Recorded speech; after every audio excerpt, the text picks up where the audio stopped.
Hello friends, आज के इस वीडियो में हम जानेंगे कि ईटीएफ क्या होता है, इसके क्या बेनिफिट्स हैं और ये कैसे काम करता है। फ्रेंड्स, आप लोग जानते ही होंगे ईटीएफ भी एक इंस्ट्रूमेंट है जो कि इन्वेस्टमेंट पर्पस के लिए यूज होता है। तो फ्रेंड्स, देर ना करते अपने वीडियो को स्टार्ट करते हैं। मैं हूं दीपक और आप सबका स्वागत है फिर से आपके अपने यूट्यूब चैनल बचत ज्ञान में।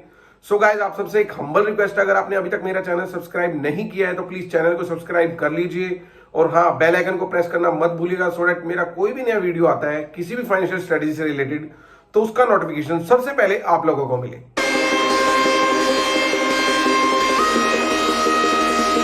सो फ्रेंड्स, ईटीएफ को समझने के लिए सबसे पहले हम समझ लेते हैं कि ईटीएफ की फुल फॉर्म होती क्या है।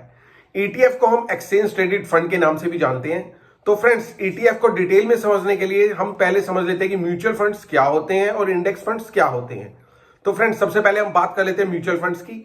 म्यूचुअल फंड्स में जो छोटे छोटे रिटेल इन्वेस्टर होते हैं वो वहां पे एएमसीज में इन्वेस्टमेंट करते हैं। आगे एएमसीज में जो फंड मैनेजर्स की टीम होती है वो इन रिटेल इन्वेस्टर के बिहाफ पे आगे स्टॉक परचेज करती है और उनकी एनएवीज जो होती है उनको अलॉट कर देती है।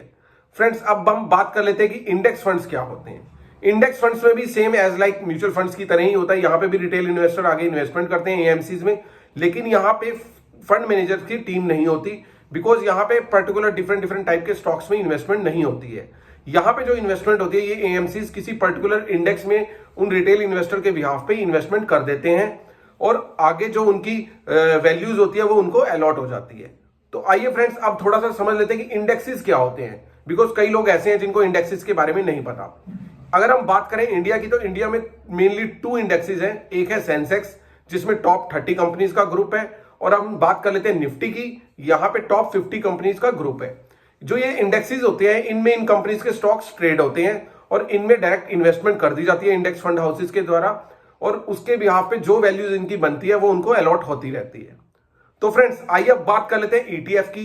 ईटीएफ भी 99.9% पैसिव फंड्स की तरह ही होते हैं।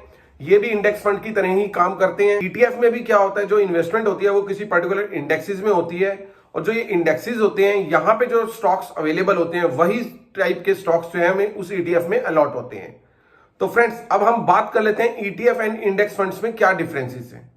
तो फ्रेंड्स, पहला जो डिफरेंस यहाँ पे देखने को मिलता है, ईटीएफ जो हम परचेज करते हैं वो हम किसी स्टॉक एक्सचेंज से करते हैं, मतलब कि किसी एनएससी से करते हैं या बीएससी से करते हैं, जबकि जो हम इंडेक्स फंड्स होते हैं उनको जो सिलेक्शन होता है वो हम एएमसीज के द्वारा करते हैं।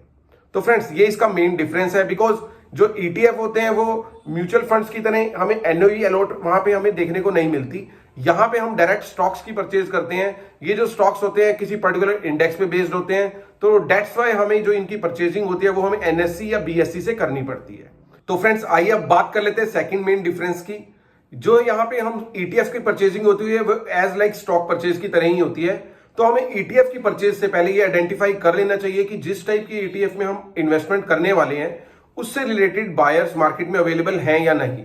बिकॉज अगर हम बात करें म्यूचुअल फंड्स की, म्यूचुअल फंड में जब इन्वेस्टर इन्वेस्टमेंट की इंस्ट्रक्शन देते हैं तो वहां पे फंड मैनेजर हमारे बिहाफ पे आगे स्टॉक परचेज कर लेते हैं और हमें एनएवी अलॉट कर देते हैं, और जब हम उन्हें सेल आउट करने की इंस्ट्रक्शन देते हैं तो वो हमारे बिहाफ पे हमारी एनएवीज को सेल आउट कर देते हैं और हमें जो वैल्यूज होती है वो हमें रिटर्न कर देते हैं।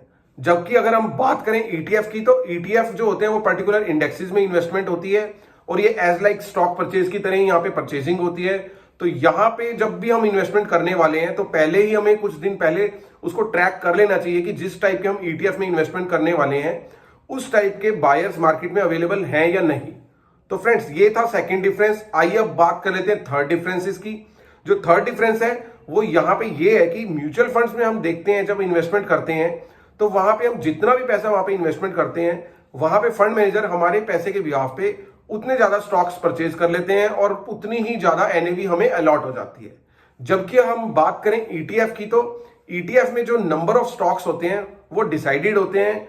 इसको हम एक एग्जांपल से समझ लेते हैं। जैसे कि आप जानते हो आईपीओज में क्या होता है, कंपनियां जब अपना आईपीओ लेके आती हैं उन्हें पैसे रिक्वायर्ड होते हैं तो वो उस बिहाफ पे नंबर ऑफ शेयर्स को डिसाइड कर लेती हैं और उनको सेल आउट करती हैं। और इसी तरह ही ईटीएफ में होता है। ईटीएफ जब कोई कंपनी ईटीएफ लेकर आती है किसी पर्टिकुलर इंडेक्स पे बेस्ड, तो वहां पे जो नंबर ऑफ स्टॉक्स होते हैं वो डिसाइडेड होते हैं, उसी को ही लोग परचेज करते हैं और उन्हीं नंबर्स को ही आगे उनका सेल परचेज चलता रहता है।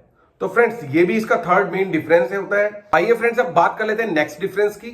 ईटीएफ में जो परचेजिंग होती है वो रियल टाइम बेसिस पे होती है। अगर हमें लग रहा है किसी पर्टिकुलर टाइप के इंडेक्स में कुछ हमें डिप देखने को मिल रहा है, सपोज वन हमें फार्मा के सेक्टर में कुछ डिप देखने को मिल रहा है, तो हम वहां पे सेम डे ही परचेज कर सकते हैं और सेम डे की जो वैल्यू है उसको उठा सकते हैं। जबकि अगर हम म्यूचुअल फंड्स में देखें तो हमें लास्ट डे की एनएवी अलॉट होती है। तो अगर हमें सेम डे अगर लग रहा है कि मार्केट की वैल्यू डाउन चल रही है तो हमें सेम टाइम पे रियल टाइम बेसिस पे उसकी वैल्यू अलॉट नहीं होती है। तो ये भी एक डिफरेंसेस है। अब हम बात कर लेते हैं ईटीएफ एंड म्यूचुअल फंड्स में एक और डिफरेंस की। म्यूचुअल फंड्स की जो वैल्यू होती है वो डे एंड पे डिसाइडेड होती है, उसकी एनएवी जो भी बनती है उस बिहाफ पे हमारी वैल्यू डिसाइड होती है। जबकि ईटीएफ की वैल्यू हम एज लाइक स्टॉक्स की तरह ही ट्रैक कर सकते हैं कि टाइम टू टाइम बेसिस पे उसमें क्या चेंजेस आ रहे हैं। तो फ्रेंड्स ये थे major differences ETF and mutual funds and index funds में। तो फ्रेंड्स अब बात आ जाती है डिसीजन की। तो अगर मैं बात करूं अपने पर्सनल डिसीजन की तो ईटीएफ फंड्स जो होते हैं वो as like same index funds की तरह होते हैं। तो हमें यहां पे अगर इन्वेस्टमेंट करने के लिए अगर हम लॉन्ग टर्म पर्सपेक्टिव को लेकर चल रहे हैं तो म्यूचुअल फंड्स काफी अच्छी ऑप्शंस हो सकते हैं। ईटीएफ उन लोगों के लिए काफी बेटर है जो यहाँ पे ट्रेडिंग करते हैं स्टॉक्स की, बिकॉज यहाँ पे रियल टाइम बेसिस पे उनको वैल्यूज अलॉट हो सकती हैं। बाकी डिपेंड करता है कि किस पर्सन को क्या पसंद आता है, क्योंकि ये चीजें जो डिसीजन पे जो होता है वो पर्सन टू पर्सन वेरी करता है। तो फ्रेंड्स आई होप सो आपको ये वीडियो देखकर काफी कुछ समझ आ गया होगा कि ईटीएफ क्या होता है और ईटीएफ और म्यूचुअल फंड हाउसेज में क्या डिफरेंसेस होते हैं। तो फ्रेंड्स अगर आपको ये वीडियो अच्छा लगा हो तो प्लीज लाइक एंड शेयर करना मत भूलिएगा। Till the time stay invested and stay healthy.